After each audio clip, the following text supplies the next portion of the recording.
Hello my friends. Welcome to the calming sleepy story. My name is Brian. I am an English storyteller. Today, I share with you a horror story named Black Hills Ritual, and I hope you enjoy it a lot with deep sleeping. Let's get started. Black Hills Ritual.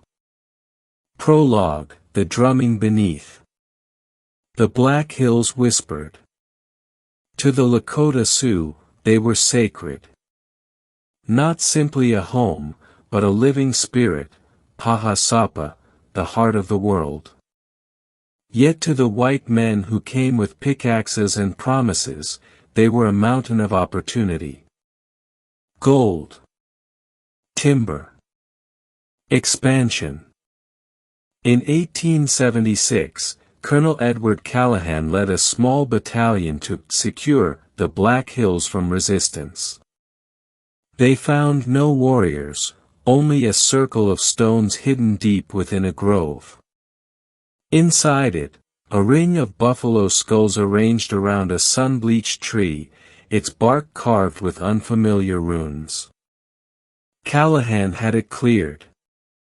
The tree burned. The skulls carted away. They laughed as it went up in smoke. That night, the drumming began. First, distant. Faint. Then closer. Louder.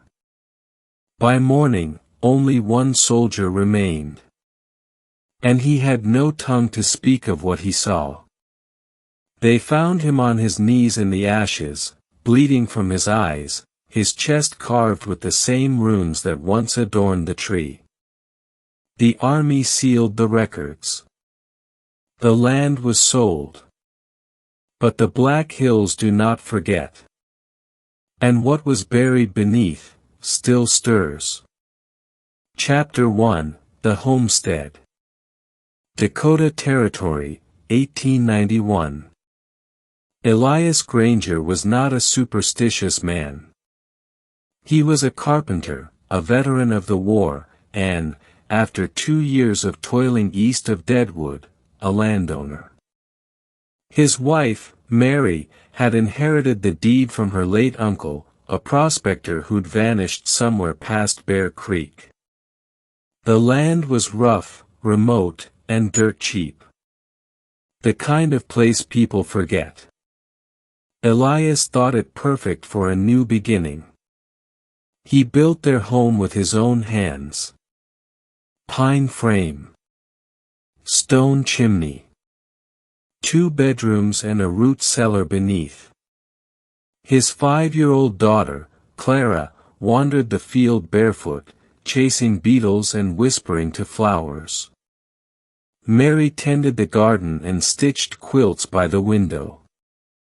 They were happy, until the drumming began. It started at night. Faint. Rhythmic. Like skin stretched over hollow wood. Just wind, Elias said. But the wind didn't follow a beat. It didn't rattle the window panes like knuckles. It didn't whisper names through the cracks beneath the door. Clara began waking with scratches on her arms. Mary complained of voices in the fields. At sunrise, circles of ash appeared near the tree-line. Always the same size. Always in threes. Elias blamed wolves. The wind. His wife's nerves. But each time he ventured into the woods, the birds vanished. The trees leaned toward him. And the earth felt, wrong beneath his boots, soft, like a bruise. Then came the stone. Clara found it buried beneath the flower bed. Round, palm-sized, marked with concentric rings and a spiral at its center.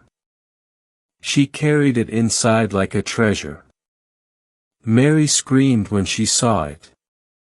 Elias, annoyed, took it from the child. "It's just a rock," he muttered, placing it on the mantel. That night, Clara woke screaming. "There's a man under the house," she sobbed. "He's singing in the dirt." Chapter 2, Beneath the Floorboards. Elias didn't sleep that night. Not because of Clara's screams, though they had chilled him, but because of the silence that followed. After her sobs faded, the entire house fell still. Not even the wind howled through the eaves. No crickets. No coyotes. Just a deep, pressurized hush, like something was listening. He rose before dawn, the floorboards creaking under his boots, and lit a lantern. Mary was already awake, sitting rigid at the table, her eyes locked on the stone Clara had found. Its spiral markings seemed to pulse in the flickering light. "She says he sang to her," Mary whispered, without looking up. "In the dirt." Elias said nothing. Instead, he descended into the root cellar. The air grew cooler with each step. The lantern light shivered against the earthen walls. Root vegetables hung in silence, except for one corner, where the ground had sunk. A shallow indentation. Fresh. He crouched and placed a hand on the soil. Warm. Not room temperature, body warm. He dug with bare hands. Slowly, reluctantly. 2 inches down, he hit something hard. Not wood. Not stone. Something in between. He scraped away more soil until a flat surface emerged, marked with concentric circles and spirals, just like the stone on the mantel. He stood up, chest tightening. The drumming was back. Faint. From below. From beneath the stone. Elias returned to the kitchen and retrieved the spiral stone. As soon as his fingers touched it, the low beat in the cellar ceased, cut off, like a breath held too long. Mary stared at him. "Put it back." "What?" "Put it back where Clara found it." "I'm not going to let a rock scare me, Mary." "It's not a rock." Her voice trembled. "It's an invitation." Chapter 3, The Circle of Teeth. Elias did not put the stone back.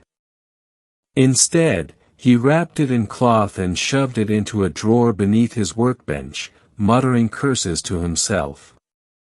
If he acknowledged the fear, it would own him.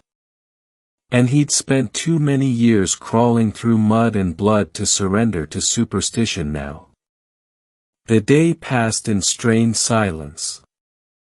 Mary refused to leave the house. Clara barely spoke.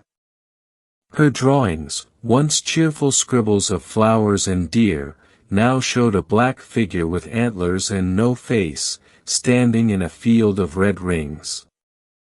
That evening, Elias ventured beyond the tree line with his rifle. He found the first circle 20 yards in, blackened earth, ringed with bones. Small ones. Rodents, birds, maybe even a fox. Clean to white, arranged precisely. No signs of struggle. No predator scat. Then he found another. And another. 9 in total, each spaced like clock points in a wide loop. The last one was fresh. The bones still wet. A crow's wings lay outside the ring, fluttering lightly in the breeze, as if trying to crawl back inside. At the center of the ring stood a tree. Dead. Charred. split down the middle. Its trunk bore old scars, runes, like claw marks that had healed into the bark.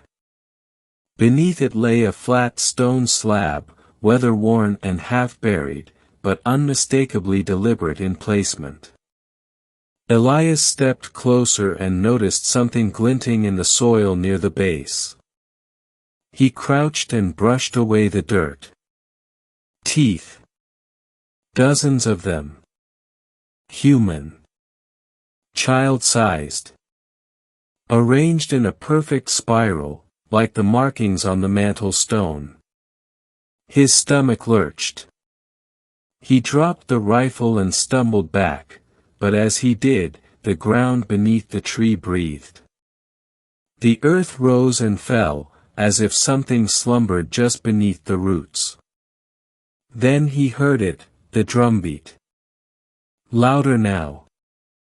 Closer. Coming from inside the tree itself. Elias turned and ran. He didn't stop until he reached the cabin. He burst through the door, chest heaving. Mary and Clara were waiting. Neither spoke. Mary simply pointed to the mantel. The spiral stone was back. Unwrapped. Clean. Still warm. Chapter 4, The Whispering Bone. That night, the drumming changed. It no longer came from the earth. It came from the walls. The sound of skin-tension drums moved through the timber and stone of the Granger cabin like a heartbeat. Elias pressed his ear to the floor, then the hearth, then the very beams he'd carved with his own hands. The rhythm was in them now. Something had nested inside his home. Mary sat stiffly in the rocking chair, holding Clara close. The girl hadn't spoken in hours. Her skin was pale, and she clutched a smooth white object in her hand, a tooth, shaped like a spindle, too long for her mouth. She said he gave it to her, Mary whispered. Elias knelt beside his daughter. Who, baby? Who gave you that? Clara blinked slowly, as if seeing something beyond him. The one in the dirt. The one with no eyes.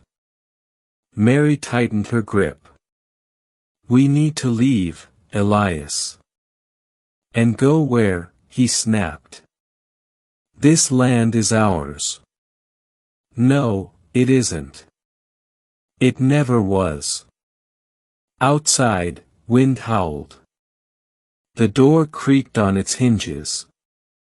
The house shuddered. From beneath the floorboards came a sound that did not belong in nature, chanting, guttural and low, in a language older than anything Elias had ever heard. The spiral stone trembled on the mantel. Then, a knock at the door. One knock. Then another. Slow. Heavy. Like a hand made of wet earth and bone. Mary screamed. Elias grabbed the rifle and flung open the door, only to find no one there. The forest was still. The moon hung low. And on the front step sat a small bundle of fabric. He opened it. Inside, a human tongue, blackened and shriveled, bound with twine. Stitched into the cloth were symbols matching those carved into the tree bark. And inside the wrapping lay a final gift, a shard of wood, slick with something dark, humming with warmth. The floor groaned behind him. He turned. And saw Clara standing over the hearth, placing the spiral stone back on the mantel. He's coming, Papa, she whispered. He wants his name spoken again. Chapter 5, The Name Beneath the Ashes. Elias didn't sleep. Mary refused to lie down, cradling Clara like a shield, her eyes locked on the door. The drumming had faded, but the silence it left was worse, thick, expectant. Like the house itself was holding its breath. At dawn, Elias lit a lantern and returned to the root cellar. He dug past the soft, warm soil, past the strange stone he'd uncovered before. His hands blistered. Fingernails cracked. Blood stained the dirt as he scraped deeper. Until the spade struck wood. Not floorboards, something ancient. Blackened. Buried. He brushed it clean, revealing a slab of carved timber, its face etched with those spirals again. At the center, a single word, burned deep into the grain. A name. He didn't speak it. He couldn't. But the second he saw it, the drumming returned, erupting like a heartbeat from beneath his feet. And this time, there was a voice. Low. Whispering. Foreign. It didn't speak English, but Elias understood it. The debt is not paid. He stumbled back, tripping up the stairs. As he reached the kitchen, he saw Clara already awake, standing at the window, her eyes rolled white. He said his name is Okencha, she murmured. Mary gasped. What did you say? Clara blinked. He wants his altar. His voice. His offering. Elias stared at her, heart pounding. That name, it burned inside his head. It wanted to be spoken. To be called back. The earth outside began to rumble. The wind rose, howling through the trees like wolves in mourning. The circles in the forest, 9 of them, began to smoke. He wants what was taken, Clara whispered. Mary backed away from the window. Elias. We have to go. No, his voice cracked. We can't leave. We have to fix this. He grabbed the spiral stone from the mantel. It pulsed in his hand, warm, wet, as if breathing. Then came the shriek. From the woods. From below. From inside the house. A cry that split the air like lightning, neither human nor animal. Mary screamed. Clara collapsed. The walls shook. And from the hearth, ash poured outward, like black blood. The floor gave way. And from the root cellar, something began to rise. Final chapter, the one who waited. The floorboards split like a wound torn open. Ash and soil billowed upward from the cellar as if the land itself were vomiting up centuries of darkness. Elias stumbled back, coughing, the spiral stone searing in his palm. From the gaping hole in the ground, it emerged. Not with a rush or roar, but a slow, deliberate climb, like a creature used to being summoned. The thing was tall, impossibly tall, its antlers scraping the ceiling beams though its body seemed made of shifting bark and bone. No eyes. No mouth. Just the suggestion of a face. Spirals carved deep into its chest pulsed with a heartbeat that was not its own. Mary shrieked. She clutched Clara and tried to run, but the cabin door slammed shut by itself, boards twisting like fingers, locking them in. The thing turned to Elias. He could not move. Could not breathe. The spiral stone burned into his palm, blistering skin. Clara stepped forward, her voice vacant and distant. "He remembers you."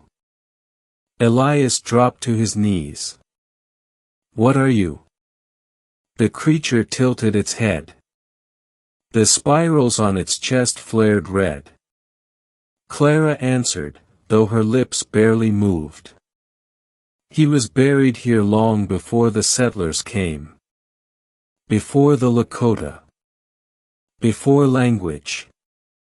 He was not a god, not a man. He was kept. And the forest fed him." Mary sobbed. "This is cursed land. We built over a grave." "No," Clara's voice cracked. "We built over a mouth." Elias looked down. The hearthstone, the same stone from the cellar, from the altar, now showed cracks forming in a spiral, widening into a hole. The air turned thick, humming like a hive. Beneath the stone, he saw not soil or rock, but teeth. Thousands of them, rotating slowly in the dark. "The ritual never ended," Clara whispered. "He's just been waiting for someone to remember his name." "Okansha," Elias said before he could stop himself. The word left his mouth like a wound tearing open. The creature opened its arms, and the walls of the cabin peeled away, revealing the forest beyond, ablaze with red firelight. All 9 bone circles outside now burned, forming a ring around the house. Shapes moved between the trees, tall, robed figures with spiral masks, long-forgotten worshippers returning. Elias turned to Mary. "Take Clara. Run. What about you?" He looked down at the spiral stone, now molten hot in his palm. "This has to end. I started this. I'll finish it." Clara touched his shoulder. "You'll feed him, Papa. Like the others." He looked into her eyes, and saw something ancient looking back. Then he turned and stepped into the pit. As his body fell, the creature leaned down and closed the cellar door. The forest went silent again. The drumming stopped. Mary and Clara stood outside the cabin's remains, watching as the 9 fires slowly died. The forest exhaled. And then, it was over. Epilogue, years later. In 1926, a family named Holbrook purchased a plot of land deep in the Black Hills. Locals warned them of old rumors, strange symbols, vanished trappers, whispers in the soil. The Holbrooks built anyway. Their daughter, 6 years old, found a stone in the dirt behind the new cabin. Spiral marked. Warm to the touch. That night, she woke screaming. She said a man with no face and antlers of bone was standing at the edge of the woods. Please subscribe for more scary stories.